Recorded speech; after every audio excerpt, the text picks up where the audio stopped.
Hi hello வணக்கம் நண்பர்களே. இது கொஸ்டின் நம்பர் 2. பின்வரும் தொடரில் அடுத்து வரும் எண்ணை காண்கன்னு சொல்லி கேட்குறாங்க. 4, 6, 9, 13, 1/2ன்னு சொல்லி கொடுத்துருக்காங்க. ஸோ இந்த சீரீஸை பார்க்கும்போது நம்ம ஃபஸ்ட்டு என்ன பார்க்கணும் அப்படின்னு பார்த்தீங்கன்னா டிஃப்ரென்ஸை ஃபஸ்ட்டு பார்த்துடலாம். 4, 6, 9, 13.5ன்னு இதை சொல்லலாம். சரிங்களா?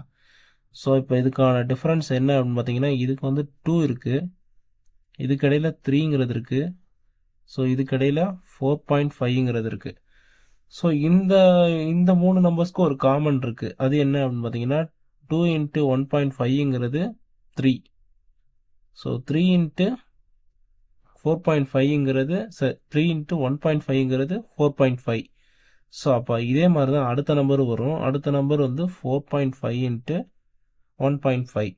இவங்க என்ன கேட்குறாங்கன்னா இங்கே ஒரு நம்பர் அடுத்து வரும் தான் கேட்குறாங்க. ஸோ இந்த எக்ஸுக்கு வந்து கண்டுபிடிக்கணும் அப்படின்னா 4 × 1.5ங்கிறது டிஃபரன்ஸு. ஸோ டிஃபரன்ஸ் அப்படின்னா இதோட வேல்யூ என்ன அப்படின்னு பார்த்தீங்கன்னா 75. இப்போ இந்த 6.75 ப்ளஸ் 13.5ங்கிறதையும் ஆட் பண்ணோம் அப்படின்னா நமக்கு வந்து ஒரு நம்பர் கிடைக்கும். அது 20.25ங்கிறது நமக்கு கிடைக்கும். ஸோ அந்த 20.25 அப்படிங்கிறது என்ன அப்படின்னு பார்த்தோம் அப்படின்னா 21/4 இப்படி சொல்லலாம். ஸோ இந்த எக்ஸுங்கிற நம்பர் வந்து என்னன்னு பார்த்தோம்னா 21/4 தான். இது ஆப்ஷன் ஏல இருக்குது. தேங்க்யூ.